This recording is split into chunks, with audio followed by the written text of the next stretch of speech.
The story you're about to enjoy is a factual tale, read to you from a fictional location. We believe. Madam, a guest has dropped a note into the suggestion box. Shall I set it alight? Oh, not just yet, Mr. Darling. Let's read the suggestion before we ignore it, shall we? They claim that the skull Halloween decoration that sits atop the column of the veranda is out of season and too realistic. What utter twaddle! That's because it is real. That's the skull of Mama Marivelle. Oh, I do recall climbing up to place her there so many years ago. Was that at her children's behest? Oh, Mama Marivelle never had any human children, darling. She was a dedicated animal mother and strict vegetarian. She wanted her skeleton to serve them both in her afterlife.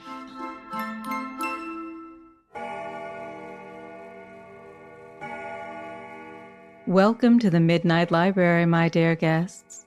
I'm your light-hearted librarian and humble host, Miranda Merrick.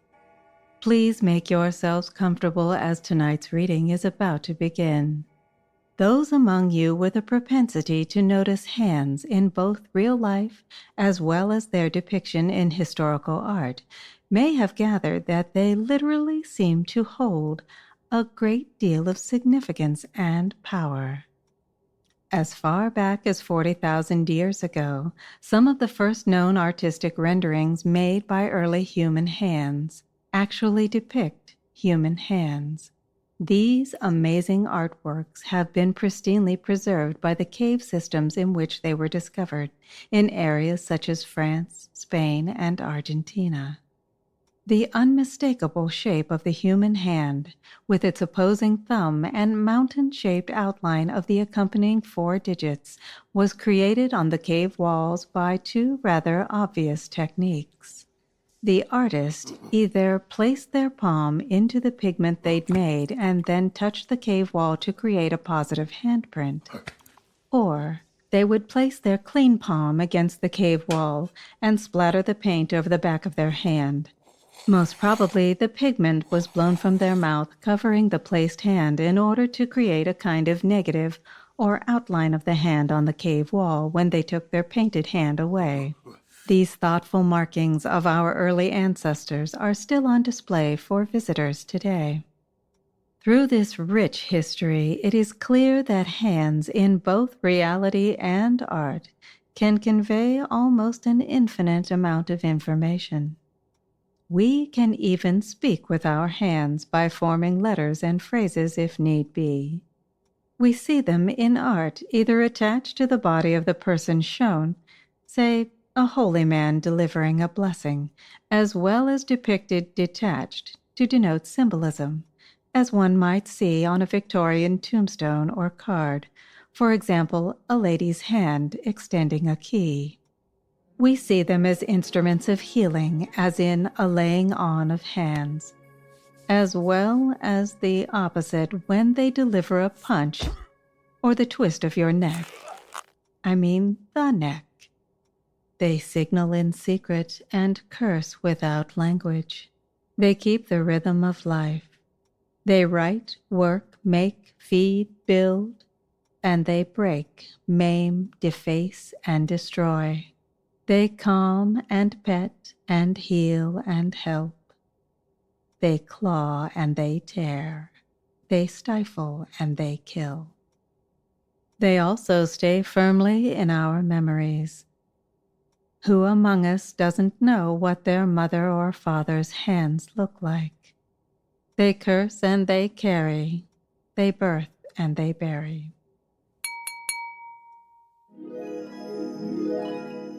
There you are. Darling, I hated to disturb you in your den this morning, but we need to discuss entertainment for our guests. What took you so long? I wasn't ignoring you, madam. I was deeply ensconced in an audiobook. Since we've made the leap into the world of Audible, I find it difficult to pry myself away. Do you know they offer exotic romance novels? Mr. Darling, if we're going to inform our guests of the vast catalog of listening enjoyment that Audible has to offer, then yes, let's include that. Dear guests, if you're looking for a new experience in audio entertainment and knowledge, now is the time to take advantage of the Midnight Library's free Audible offer. Simply visit audible.com/TML for the Midnight Library, or text the letters TML to 500 500 to get started with a free trial. Every month, members get 1 credit to pick any title, plus 2 Audible originals from a monthly selection. You'll have access to new bestsellers and celebrity memoirs, business, self-development and guided meditation programs, podcasts, A-list comedy, and access to daily news digests from the likes of the New York Times, the Wall Street Journal, and the Washington Post. And titles once downloaded become permanently yours. You can listen offline, anywhere, anytime, on any device. Plus, your monthly credits can be rolled over from month to month for up to a year.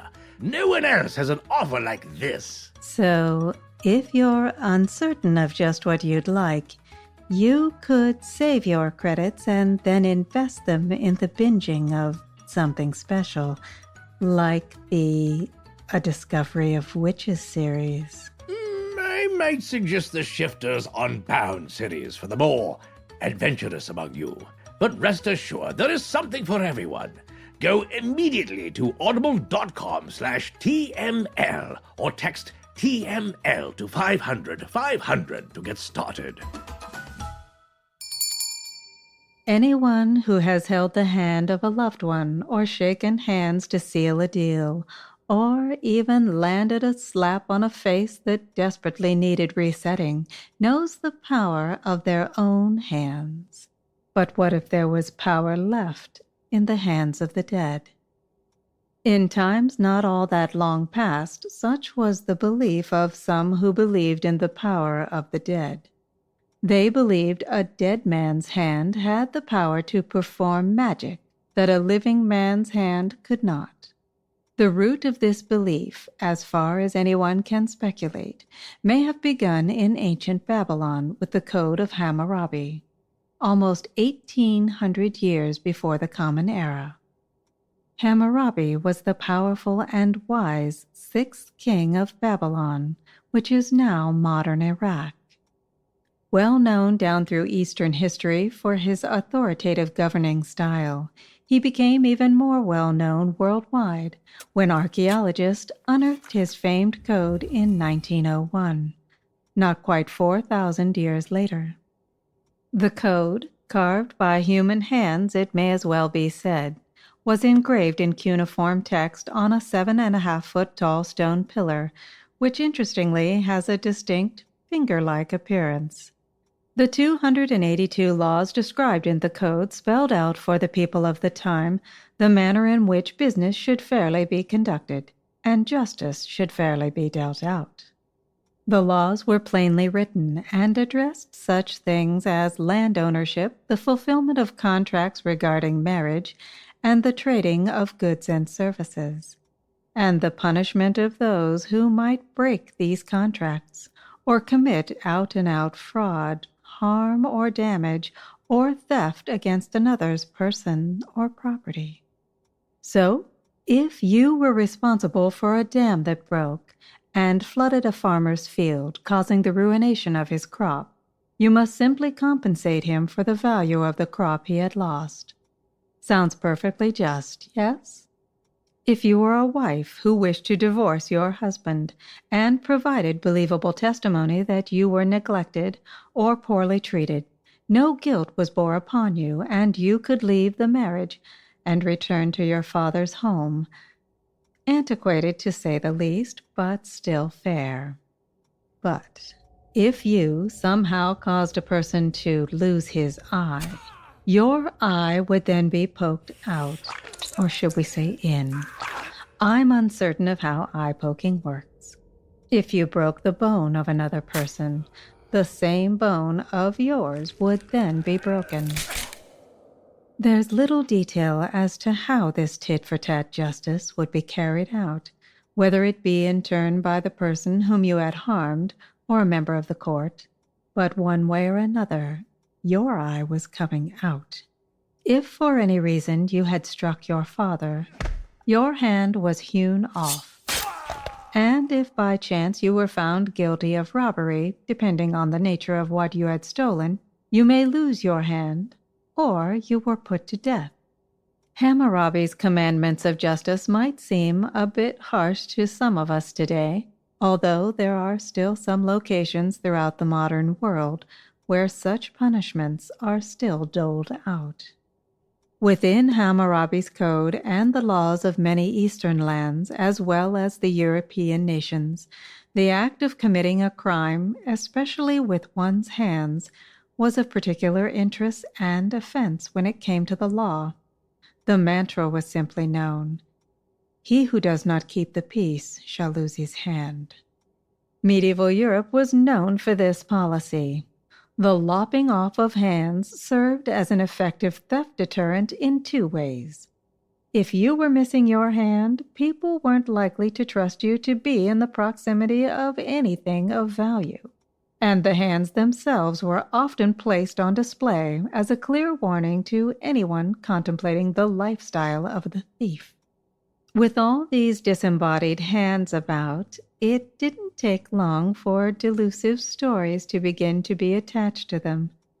After all, I think we can admit that if we did see a hand, all on its own, the first question that comes to mind is, whose hand is this? It was probably only natural to want to be the one who could tell the tale, be it true or not. Severed hands were said to be cursed. They were said to move or even point. They were said to have power. What kind of power? Well, the power of will, of fate, of divination, power over people and their possessions. One such documented tale comes from a very old pub in Wiltshire, England. The pub, charmingly named the Haunch of Venison, was built in 1335 and was at one point the scene of a dust-up over the accusations of cheating at cards. The guilty gambler's hand was judiciously detached by the pub's own butcher, who had sprung into action with his trusty meat cleaver. Having severed the reprehensible hand, he then flung it into the enormous fireplace. There the offensive hand lay behind the bricks until it was discovered in 1911 by some workmen doing some renovations. The withered, ghoulish find was then placed inside a locked glass case with a deck of antique playing cards and placed on display for the patrons to admire, right up until the day it was stolen in 2010. No doubt by someone who still believes it has power. In 1905, another lonesome hand was found by workers doing demolition work in the town of North Rhine-Westphalia. This hacked-off hand was strangely encased in limestone and was known to the locals as the perjury hand, one that had been uncoupled from its owner as punishment for lying under oath. This hand, too, was on display for public viewing, right up until the day it was stolen in 2012. There's something so oddly appealing to me about envisioning hands stealing hands. Oh, as dark as all of this is, with the chopping off of hands and then people embellishing grim stories about them, let me assure you, it gets worse. There are a myriad of fiendish folklore tales surrounding severed hands, one involving unborn babies' hands that even I will not repeat. But the dark lore is as follows. If you wanted the most powerful of dead man's hands, a so-called hand of glory, certain choices and special steps would be needed to ensure your helping hand had power.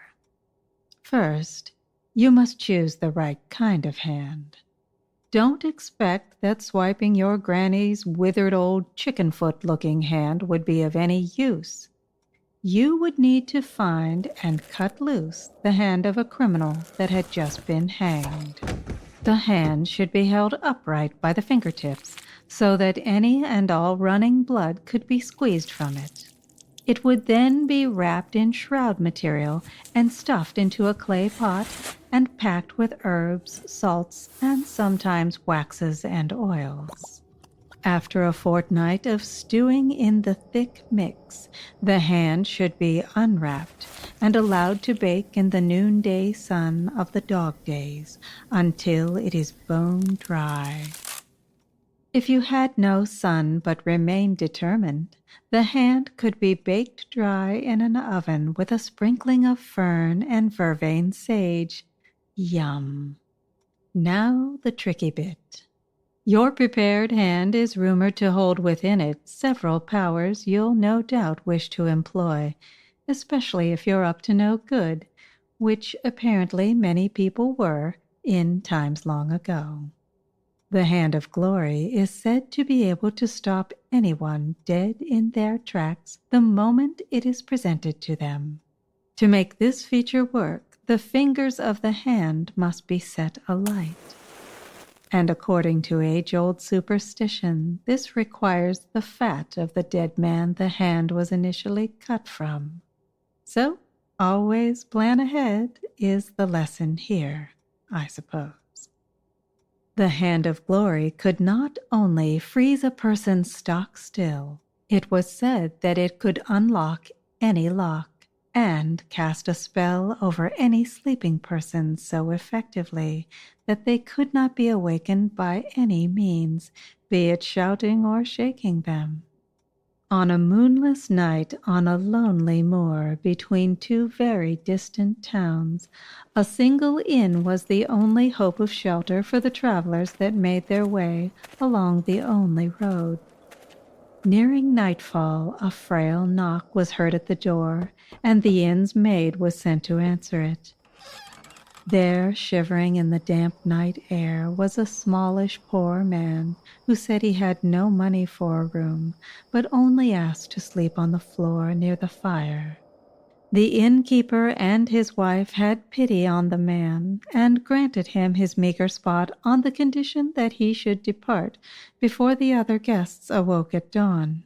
He thanked them with sincerity and promised to leave before anyone saw him, then took up his spot on the floor. Everyone in the house retired to their beds, except for the maid, who felt uneasy about the strange little man. She kept her eyes on him from her bunk near the kitchen. Once the house was quiet, the little man sat up in front of the fire and pulled from his clammy pocket a stiff gray hand. He placed it knowingly on the floor, upright on its wrist, and began slathering the still fingers with some manner of ointment he pulled from his other pocket. The maid watched in disbelief as the man took a match from the hearth and lit each finger alight, saying, "Let all those who are asleep be asleep, and let those who are awake be awake." As he did this, one of the fingers refused to hold a flame, but the little man looked about him, pulled a sack from his jacket, and began filling it with all of the room's valuable goods. The alarmed maid sneaked up the back passage to awaken the male servants, but they could not be woken.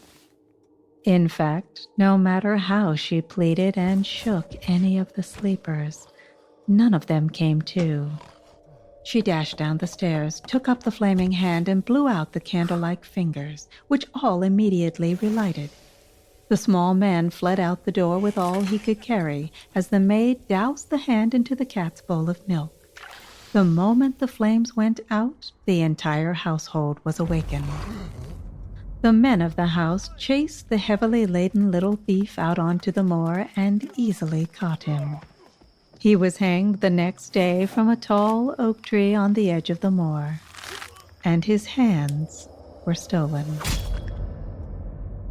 It may interest you to know, my dear guests, and I feel by now I can share this with you, that my own name, Merrick, comes down from the Anglo-Saxon word merach, meaning boundary oak. Merrick is also associated with a southern Scottish mountain range, referred to as the Range of the Awful Hand, or even those of the Sinister Hand. Perhaps you'll bear this in mind, as you no doubt count me as your friend. Do be careful on your way out. Good night, my lovelies. Shall I remove Mamma Merivale's skull, madam? Absolutely not, darling.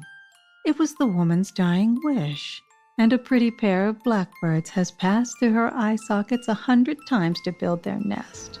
If you peer out from the seance room window, you can just glimpse their eggs through her nasal cavity. Well, we don't dare tell that truth. They'll have us investigated. We'll say it comes down when we rebuild the veranda, for which we'll need a permit from the village council, and they all know how futile that is.